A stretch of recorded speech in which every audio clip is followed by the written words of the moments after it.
ನೋಡಿ, ಈಗಾಗಲೇ ಬಹಳ ಸ್ಪಷ್ಟವಾಗಿ ಮಾನ್ಯ ಮುಖ್ಯಮಂತ್ರಿಗಳು ಮತ್ತು ಉಪಮುಖ್ಯಮಂತ್ರಿಗಳು ಹೇಳಿದ್ದಾರೆ, ಗ್ಯಾರಂಟಿಗಳನ್ನು ನಾವು ಮುಂದುವರಿಸ್ತೀವಿ.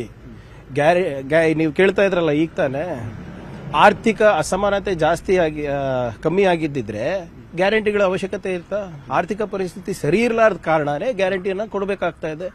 ಒಂದು ಕುಟುಂಬದ ಆರ್ಥಿಕ ಸ್ಥಿರತೆಗೋಸ್ಕರ ತಾನೇ ನಾವು ಗ್ಯಾರಂಟಿಗಳನ್ನು ನಾವು ಮಾಡ್ತಾ ಇರೋದು.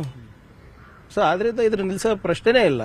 ಬೇರೆ ಬೇರೆ ರೀತಿಯಾಗಿ ನಾವು ರೆವಿನ್ಯೂ ಜನರೇಷನ್ ಮಾಡ್ತಾ ಇದೀವಿ, ಅದಾಗುತ್ತೆ. ಇಲ್ಲ, ಯಾರ್ಯಾರು ನೋಡಿ, ಅದನ್ನು ಕ್ಲಿಯರ್ ಕಟ್ ಗೈಡ್ಲೈನ್ಸ್ ಇದೆ. ಆ ಗೈಡ್ಲೈನ್ಸ್ ಮೀರಿ ಯಾರಾನ ಇದ್ರೆ ಅದು ಏನು ಕಾನೂನು ಬಾಹಿರ.